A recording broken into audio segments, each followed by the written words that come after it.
October 14th, 1943. 20,000 feet above central Germany. The sky was clear. The air was thin and bitterly cold. Below, the industrial city of Schweinfurt waited beneath scattered cloud. Above it, nearly 300 American B-17 flying fortresses from the U.S. 8th Air Force droned steadily eastward. German radar had already tracked them. Luftwaffe fighters were climbing fast. Many German pilots believed they understood these bombers. Large, slow, predictable. They had seen formations break apart under cannon fire before. They had watched burning aircraft fall in long spirals toward the earth. As the first Messerschmitts and Focke-Wulfs closed in, they expected another brutal but manageable interception. Instead, they met something different. The bomber formation did not scatter. It tightened. Guns flashed in disciplined patterns. Interlocking streams of .5 caliber fire filled the sky. Attacking fighters flew directly into a wall of converging bullets. Within minutes, aircraft were falling on both sides. The myth of the flying fortress was being tested in the most violent way possible, and the outcome would reshape the daylight air war over Europe. By 1942, the United States had committed itself to a bold and controversial strategy: daylight precision bombing over Nazi-occupied Europe. Unlike the Royal Air Force, which bombed German cities at night, the U.S. Army Air Forces believed heavily armed bombers could defend themselves in tight formation during daylight raids. The aircraft chosen for this task was the B-17 Flying Fortress. Built by Boeing, it carried multiple .50 caliber machine guns positioned in nose, dorsal, ventral, waist, and tail mounts. American planners believed that when flown in disciplined formations, these bombers could create overlapping fields of defensive fire strong enough to repel enemy fighters. This belief shaped the doctrine of the U.S. 8th Air Force, based in England.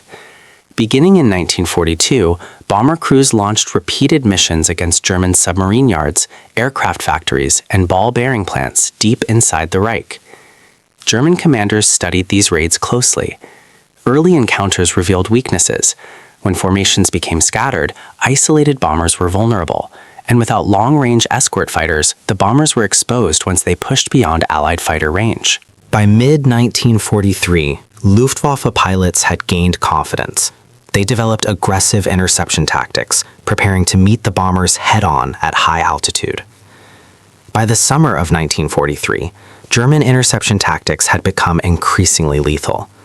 Fighters such as the Messerschmitt Bf-109 and Focke-Wulf FW-190 began executing coordinated head-on attacks, exploiting the B-17's weaker forward defenses. Some units were equipped with heavy 20mm and 30mm cannons, capable of destroying a bomber with only a few hits. Others launched air-to-air rockets to break formations apart before closing in. The results were devastating. During the Schweinfurt-Regensburg missions in August 1943, the 8th Air Force suffered heavy losses. Dozens of B-17s were shot down in a single day. German pilots watched large bombers burn and fall, reinforcing the belief that daylight bombing with continuous escort was reckless.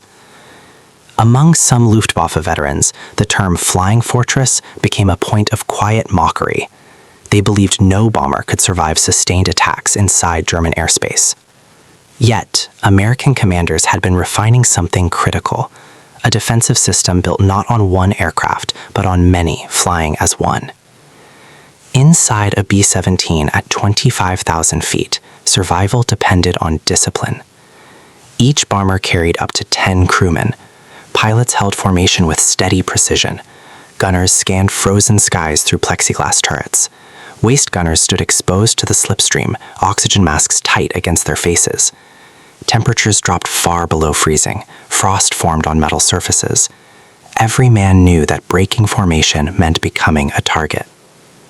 The true strength of the B-17 was not its armor alone. It was the combat box formation.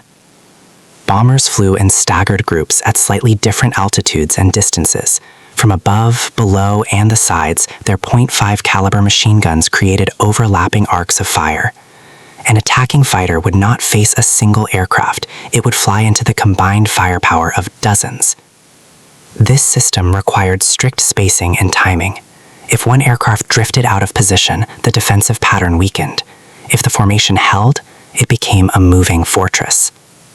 From a distance, it looked orderly. Up close, it was a storm of converging bullets. From the German cockpit, the experience was very different. Luftwaffe pilots were trained for aggressive interception. Speed, surprise, and precision mattered. But attacking a tight combat box meant flying directly into concentrated crossfire. Head-on approaches exposed pilots to nose guns. Rear attacks invited tail and waist fire. Even diving from above brought defensive fire from multiple angles. German reports from late 1943 noted the increasing danger of attacking intact formations. A single pass could damage a fighter beyond repair. Experienced pilots, difficult to replace, were being lost in mounting numbers. The .50 caliber machine gun, firing at high velocity with armor-piercing rounds, proved especially deadly. Even brief exposure could cripple an interceptor. The combat box did not make the B-17 invincible. Bombers still fell. Crews still died. But the cost of attacking them was rising. On October 14, 1943, the target was Schweinfurt. Hundreds of Boeing B-17 Flying Fortress bombers crossed into Germany without long-range fighter escort. They were headed for ball-bearing factories deep inside enemy territory, a vital part of Germany's war industry. German radar detected them early. Fighters assembled quickly. Messerschmitts and Focke-Wulfs climbed to interception altitude. Then the attacks began. Head-on passes, rockets, 20mm and 30mm cannon fire tearing through aluminum skins. Bombers exploded midair. Others caught fire and fell out of formation. Crews bailed out over hostile territory. But the formations did not break. And on certain missions, that rising cost reached a breaking point. Gunners kept firing. Damaged aircraft stayed in position as long as engines held. The sky filled with smoke trails and falling debris. By the time the surviving bombers turned back toward England, the cost was staggering. 60 B-17s were lost in a single day. It was one of the darkest days of the American daylight bombing campaign. Yet it changed something. The losses shocked American command, but they also shocked Germany. Luftwaffe pilots reported intense defensive fire. Even successful attacks came at heavy risk. Fighters returned riddled with bullets. Some did not return at all. The bombers had suffered terribly, but they had still reached the target. They had still dropped their bombs. German planners now faced a hard truth. Stopping daylight raids required more fighters, more fuel, more trained pilots, resources already stretched thin. And change was coming. Long-range escort fighters like the North American P-51 Mustang would soon accompany the bombers all the way to Berlin and back. The balance in the skies began to shift. The B-17 formations alone had not won air superiority, but they forced Germany into a defensive battle it could not afford forever. The cost of attacking the flying fortress was no longer just American. It was becoming German too. After Schweinfurt, the strategy changed. American commanders realized that even the toughest bomber could not survive deep missions alone. The answer was not stronger armor, it was longer reach.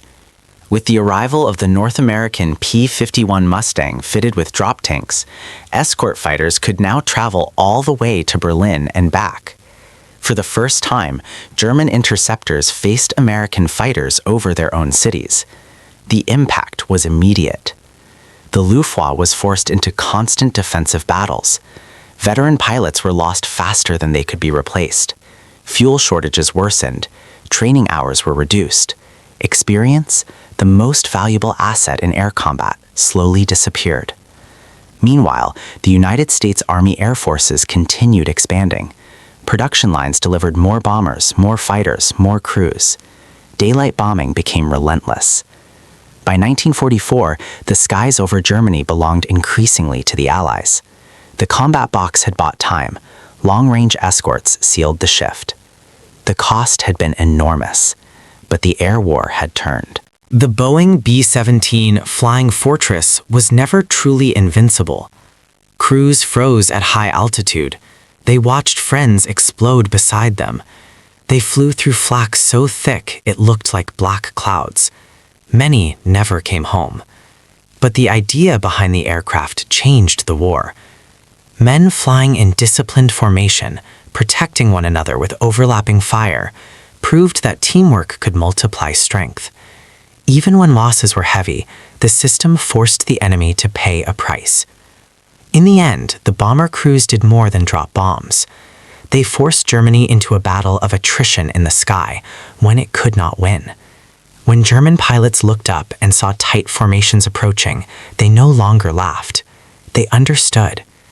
The flying fortress was not just metal and guns.